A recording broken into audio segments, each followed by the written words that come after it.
Bonjour et bienvenue dans cette nouvelle exploration approfondie.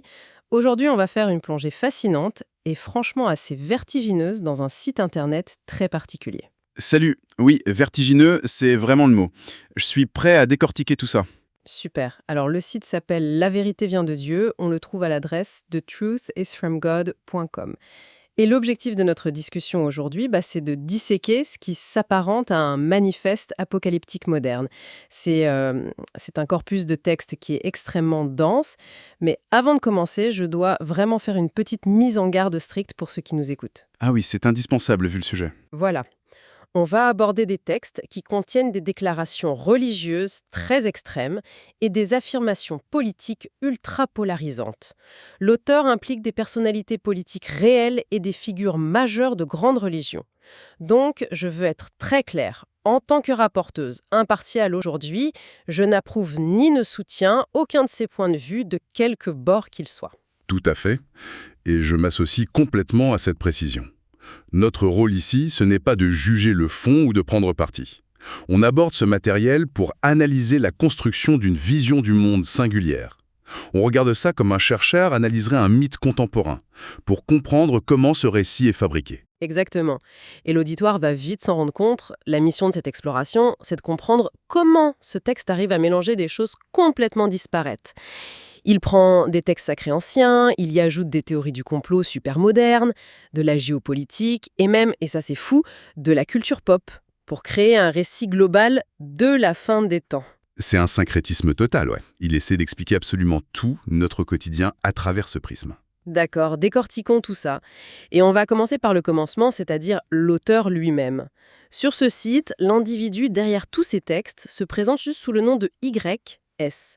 Et il se présente pas juste comme un blogueur ou un analyste. Il affirme de façon hyper catégorique être l'ultime messager et l'avertisseur de la fin des temps. Rien que ça. Oui, rien que ça.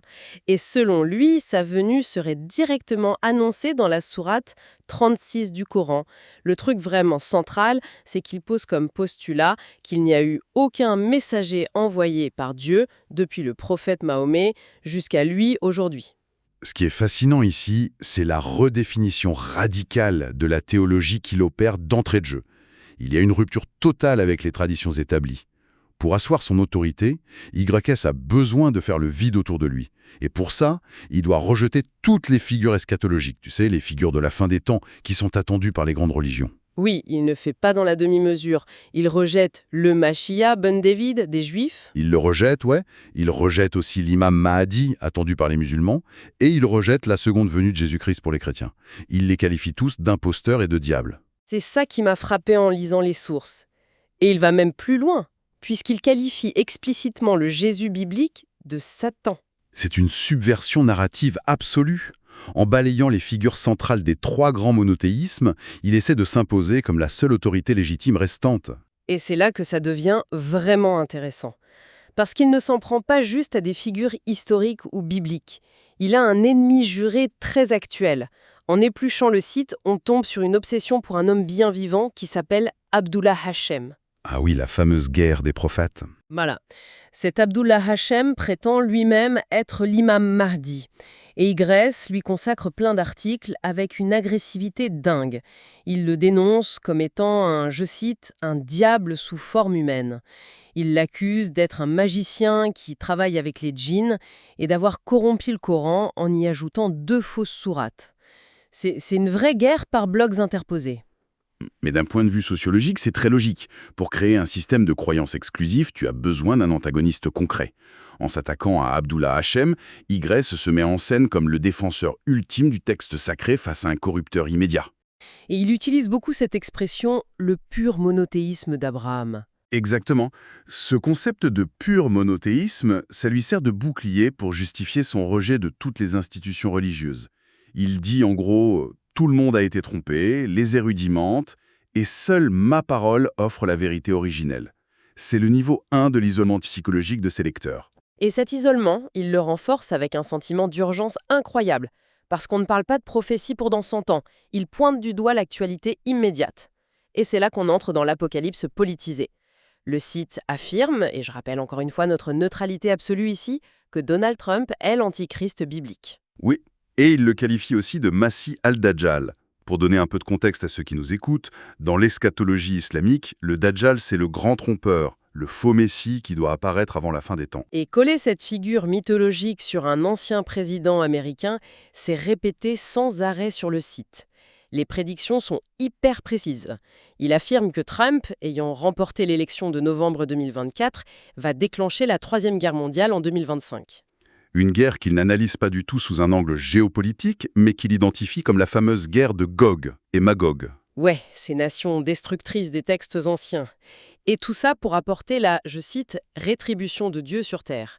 Les élections deviennent juste des rouages d'un plan cosmique. Mais il ne s'arrête pas à la politique. Il y a un détail dans les sources qui m'a vraiment fait bugger au début. Le calendrier? Oui, le calendrier uni.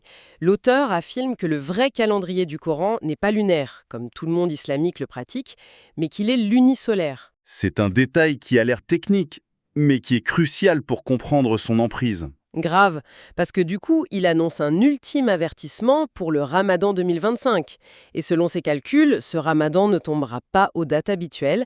Il commencera exactement le jour de l'équinoxe d'automne, le 22 septembre 2025, pour finir le 21 octobre. Si on relie ça à la vue d'ensemble, c'est une manœuvre de contrôle sectaire très classique et très sophistiquée. Changer le calendrier, c'est maîtriser le temps. En forçant ses adeptes à suivre ses propres dates basées sur les équinoxes, il les oblige à se désynchroniser du reste du monde. C'est clair, fêter le Ramadan avec un mois de décalage par rapport à sa propre famille, c'est une rupture sociale énorme. C'est le test d'allégeance ultime. Et puis, ancrer des prophéties de fin du monde sur une date aussi proche que septembre 2025, ça crée une urgence absolue. La peur empêche tout recul critique. On devient captif du récit. Et le pire, c'est qu'on ne peut pas s'échapper en regardant la télé ou les infos parce que la culture moderne entière est réinterprétée. Parlons des Jeux Olympiques de Paris 2024. Ah, les méga-événements, hein. Ouais. Sur le site, ce ne sont pas des compétitions sportives. Les cérémonies d'ouverture et de clôture sont décrites de A à Z comme des rituels sataniques Illuminati. Il dit que ces cérémonies annonçaient littéralement l'arrivée du premier cavalier de l'Apocalypse. Ce qui est classique, parce que la coïncidence n'existe pas dans ce type de pensée. Et il fait la même chose pour la réouverture de Notre-Dame de Paris en décembre 2024. C'est qualifié de méga rituel préparant la guerre mondiale. Les événements mondiaux, vu qu'ils sont regardés par des milliards de personnes, c'est la toile de fond parfaite. Un spectacle avec des lumières bizarres, c'est tout de suite décodé comme une influence démoniaque.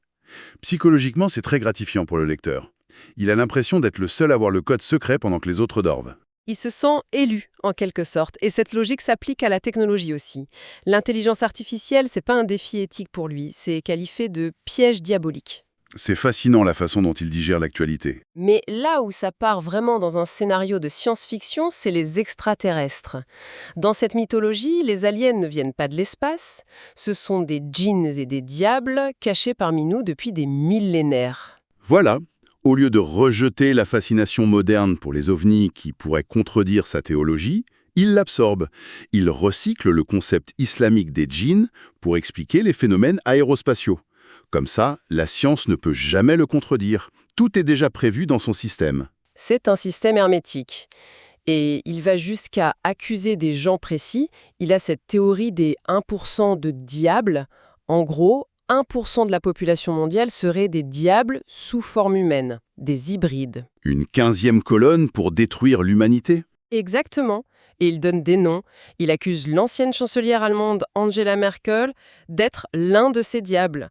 Il cite aussi la famille Williams, les joueuses de tennis. C'est invraisemblable comme cible. Ça montre que personne n'est à l'abri de son décodage. Et il intègre même Netflix. Il prend des séries comme Archive 81 ou Le Serment de minuit, et il dit que ce n'est pas de la fiction, mais que le règne de Satan y est ouvertement documenté par Hollywood. Oui, parce que dans ces écosystèmes complotistes, Hollywood est souvent perçu comme l'agence de communication du diable. L'idée, c'est que les élites sont obligées de révéler leurs plans à l'avance à travers le divertissement. C'est un syncrétisme fou. Une série Netflix devient une prophétie au même titre qu'un texte sacré. C'est fou. Et en même temps, il doit rejeter la vraie science pour que ça tienne. Bien sûr, il balaye la théorie de l'évolution de Darwin comme une vaste tromperie. Et de façon très intéressante, il prend aussi le temps de se distancier de certaines autres théories du complot. Ah oui, la Terre plate, hein. Il dit que c'est un, je cite, « vrai mensonge ». C'est ça. Il dessine les frontières de son propre groupe. Il dit en substance, on n'est pas des fous qui croient à la Terre plate, nous, on a la vraie vérité. Ce qui m'amène à la façon dont ce discours très fermé réagit quand il se heurte au monde réel d'Internet. Le site consacre un article entier à la fermeture de la chaîne YouTube de YS. Un grand classique de la victimisation. Grave. YouTube a supprimé sa chaîne pour de bêtes violations de droits d'auteur, parce qu'il utilisait des musiques protégées. Un truc administratif hyper banal. Mais sur le site, ce strike pour copyright devient la preuve irréfutable d'une censure mondiale orchestrée par les élites. Et ça soulève une question importante sur la résilience de ces mouvements. Dans le schéma de IBS, l'échec n'existe pas. L'acte de modération de YouTube devient une médaille d'honneur. Pour ses adeptes, le fait qu'il soit réduit au silence par Google valide son statut de messager persécuté. C'est pile je gagne, face tu perds. Si on l'ignore, c'est que son message dérange. Si on le censure, c'est la preuve qu'il dit la vérité. Et exactement, la boucle de rétroaction parfaite. Alors, qu'est-ce que tout ça signifie au fond, hein? Quand on regarde l'ensemble de ces archives très denses, ces prédictions sur l'automne 2025, ces accusations contre des politiciens ou des séries Netflix, on est face à bien plus qu'un simple blog un peu obscur. Oh oui, on est sur une construction d'une ampleur troublante. L'auteur tente une fusion colossale entre l'eschatologie islamique, l'apocalypse biblique et toutes les angoisses modernes possibles, de l'IA aux élections. Il compresse tout ce chaos pour en faire un seul système explicatif contrôlé par lui-même. Et c'est fondamental de comprendre pourquoi ce type de discours trouve un écho. Au-delà des affirmations sur les extraterrestres ou les politiciens, ce manifeste illustre un besoin humain viscéral. Trouver du sens. Face au chaos du monde moderne. Oui, algorithmes incompréhensibles, crise géopolitique, technologies qui vont trop vite, ça donne le vertige. Et un récit comme celui de IS offre un refuge. Un ordre terrifiant certes, mais un ordre. Il désigne des coupables clairs et promet une résolution divine. Le lecteur n'est plus perdu, il devient un initié. C'est fascinant de voir que l'incertitude du monde réel est le meilleur carburant pour ces certitudes absolues en ligne. Ce qui m'amène à une pensée finale pour clore cette exploration. Imaginons la mécanique globale qu'on vient de décrire. Je t'écoute.